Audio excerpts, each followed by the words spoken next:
رومیٹوئڈ arthritis جس کو اردو میں گٹھیا کہتے ہیں، یہ ایک عام بیماری ہے. مطلب عام سے مراد یہ کہ بہت اس کی انسیڈنس کافی زیادہ ہے، کافی پریولنٹ ہے ہماری سوسائٹی میں بھی، جس طرح سے دنیا بھر میں پریولنٹ ہے. السلام علیکم، میرا نام ڈاکٹر اشر اخلاق احمد ہے. یہ ایک ایسی پرابلم ہے جس سے کہ مطلب خواتین میں اس کی شرح تھوڑی زیادہ ہے آدمیوں کے مقابلے میں، اور کسی بھی ایج گروپ کو افیکٹ کر سکتی ہے. آرتھرائٹس کے حوالے سے عام طور پہ لوگوں کا ایک یہ تصور ہوتا ہے کہ شاید یہ اولڈ ایج کا ہی پرابلم ہے، لیکن ایسا نہیں ہے. ہماری فیلڈ کے اندر جو سوزش کاز کرنے والے آرتھرائٹس ہوتے ہیں، جو کہ امیون سسٹم میں خرابی کی وجہ سے ہوتے ہیں، وہ کسی بھی ایج گروپ میں ہو سکتے ہیں، اور بلکہ عام طور پہ ان کی ڈائگنوسس ینگ لوگوں میں ہی ہوتی ہے.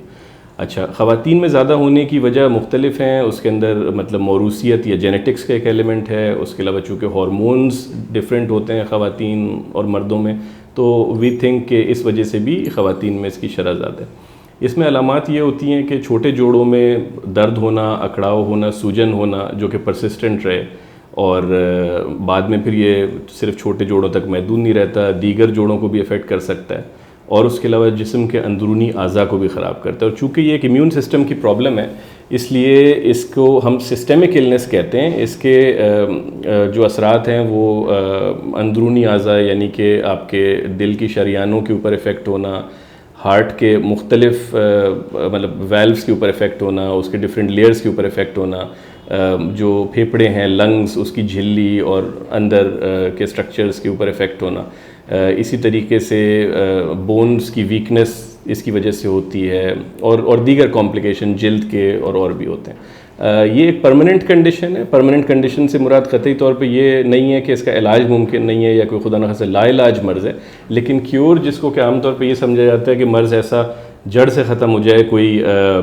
ٹریٹمنٹ کا کورس لے کے کہ جس کے بعد دوائیاں روکی جا سکیں، ایسا آج کی ٹیکنالوجی میں ممکن نہیں ہے. اس کا علاج پرماننٹ ہے، اور یہ ایک لانگ ٹرم کنڈیشن یا دائمی مرض کی کیٹیگری کے اندر آتا ہے. اور اس میں جو ٹریٹمنٹ ہے وہ امیون سسٹم کو ہی ٹریٹ کیا جاتا ہے، اور اس میں ٹریٹمنٹ کے اندر بہت سارے آپشنز ہیں. اس کی ٹریٹمنٹ اب بہت ایڈوانس ہو چکی ہے. جو فرسٹ لائن ٹریٹمنٹ ہوتی ہے اس میں پین کلرز اور شارٹ ڈیوریشن کے لیے کچھ عرصے کے لیے اسٹیرائڈز وغیرہ کا استعمال، لیکن وہ کوئی مستقل علاج نہیں ہے. اس کے بعد پھر آپ کو جو ڈیزیز موڈیفائنگ ایجنٹس ہماری لینگویج میں جس کو کہا جاتا ہے، جو کہ زیادہ تر لوگوں کو جن سے فائدہ ہو جاتا ہے، وہ استعمال کیے جاتے ہیں. اور کچھ لوگوں کا مرض ایسا ہوتا ہے جو کہ یہ فرسٹ اور سیکنڈ لائن ٹریٹمنٹ سے بیٹر نہیں ہوتا، اور ان کو بایولوجکس اور اس سے ریلیٹڈ میڈیسنس کے اوپر جانا پڑتا ہے، لیکن ان کی تعداد نسبتاً کم ہے. یہ بات ضرور کہی جا سکتی ہے کہ جیسے جیسے ہر سال اس کی ٹریٹمنٹ میں ایک ایڈوانسمنٹ آتی جا رہی ہے، تو پہلے زمانے میں جو پیچیدگیاں دیکھی جاتی تھی رومیٹوئڈ کی، یعنی کہ کچھ اور کرونک کنڈیشنز، ہارٹ کے پرابلم، اسٹروک کا رسک، لنگ کے پرابلمز، کینسر کی شرح زیادہ ہونا، وہ سب اب تقریباً ناپید ہو چکی ہیں. اور خاص طور پہ ان لوگوں میں جن کا بروقت علاج اور ٹریٹمنٹ، یعنی کہ بروقت تشخیص اور ٹریٹمنٹ جن کی ہو جاتی ہے. اور اگر مطلب پہلے سال میں یا پہلے کچھ مہینوں میں اس کی تشخیص ہو جائے اور اس کو کنٹرول میں لے آیا جائے، تو لانگ ٹرم میں آپ مطلب کسی اور دوسرے نارمل انسان سے فرق بھی نہیں بتا سکتے، اتنے اچھے طریقے سے اس کا ٹریٹمنٹ ہو جاتا ہے. اور اسپیشلی بایولوجکس کے آ جانے کے بعد سے مطلب اس میں جو کمپلیکیشن، جو جوڑوں میں ٹیڑھا پن آ جاتا تھا، اور جو مطلب زندگی لوگوں کی پرابلم میں آ جاتی تھی کہ مطلب اسٹک یوز کرنی، ویل چیئر کے اوپر آ جانا، وہ چیزیں اب تقریباً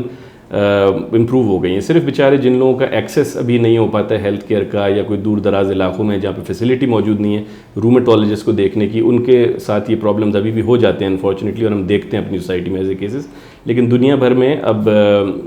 اس کے آؤٹ کمز بہت اچھے ہیں. تو ایک طرح سے یہ سوچا جا سکتا ہے کہ آج کے دور میں رومیٹوئڈ آرتھرائٹس ایک ایسی بیماری ہے جس کا بہت اچھے سے سکسیسفلی لانگ ٹرم علاج ہے. اس میں علاج کو چھوڑنا نہیں ہوتا. یہ ہے کہ اگر کسی دوائی سے کوئی پرابلم ہو رہی ہے تو جو آپ کے رومیٹولوجسٹ ہیں، جو بھی آپ کو دیکھ رہے ہیں، ان سے آپ ڈسکس کریں. علاج میں تبدیلی ہوتی ہے یا دوائیوں میں کمی کی جا سکتی ہے جب آرتھرائٹس کنٹرول میں آ جائے. عام طور پہ پیشنٹس میں ایک یہ ٹینڈنسی ہوتی ہے کہ وہ بہتر ہو جاتے ہیں تو وہ سمجھتے ہیں کہ شاید جو دوائیاں ہیں وہ عام پین کلرز کی طرح ہیں کہ ہم ان کو لے سکتے ہیں اور چھوڑ سکتے ہیں، لیکن ایسا نہیں ہے، کیونکہ ان کی خون کے اندر ایک جو مخصوص مقدار ہے اس کو موجود رہنا چاہیے. تو اس کے لیے آپ کو ریگولر ڈوزیج اس کی لینی ہوتی ہے. بہرحال یہ ایک تفصیلی ایک ڈسکشن ہے جو کہ کلینک میں انڈیویجول بیسس کے اوپر مریض کے ساتھ رومیٹولوجسٹ کی ایک ہوتی ہے، اور اس کی ایک امپورٹنس کو اجاگر کیا جاتا ہے کہ جی ٹریٹمنٹ نہیں چھوڑنی ہے. ٹریٹمنٹ سیف ہے، کیونکہ ٹریٹمنٹ کا اکثر لوگوں کا ایک یہ ہوتا ہے کہ جی جیسے ہماری بعض دوائیاں ہیں وہ کینسر کی ٹریٹمنٹ میں بھی یوز ہوتی ہیں، ملیریا کے ٹریٹمنٹ میں بھی یوز ہوتی ہیں، اور دوسرے اس میں بھی یوز ہوتی ہیں، اور اکثر لوگ اس کے لیفلیٹ پڑھتے ہیں یا اس کے بارے میں انٹرنیٹ کے اوپر کچھ مطلب اپنے طور پہ کچھ نالج حاصل کرتے ہیں، تو اس کے اندر ان کو یہ نظر آتا ہے کہ دوائیوں کے بہت سائیڈ ایفیکٹس ہیں، لیور کے اوپر، بون میرو کے اوپر، کڈنیز کے اوپر، اور جو کہ بات ایک حد تک صحیح ہے کہ مطلب یہ میڈیسنز امیون سسٹم کو ٹریٹ کر رہی ہیں تو پوٹینشلی ان سے پرابلمز ہو سکتے ہیں، لیکن اسی لیے جو سیفٹی کے تقاضے ہیں وہ یہی ہیں کہ بر وقت مطلب یہ کہ بلڈ ٹیسٹ مانیٹرنگ کی اگر جو ریکوائرمنٹ ہے وہ کی جائے، ڈاکٹر جو بلڈ ٹیسٹ ایڈوائز کر رہا ہے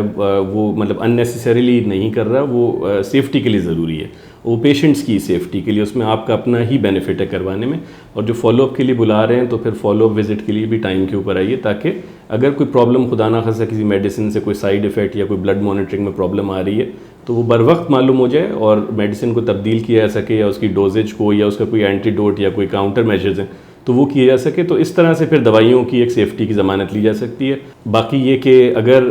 آپ کو لگتا ہے کہ آپ کو یا آپ کے کسی جاننے والے کو رومیٹوئڈ آرتھرائٹس یا گٹھیا کی کوئی علامات ہیں اور آپ مجھ سے رابطہ کرنا چاہتے ہیں تو کائنڈلی اولا ڈاک کے تھرو آپ مجھ سے اپوائنٹمنٹ لے سکتے ہیں۔ آپ کا بہت شکریہ۔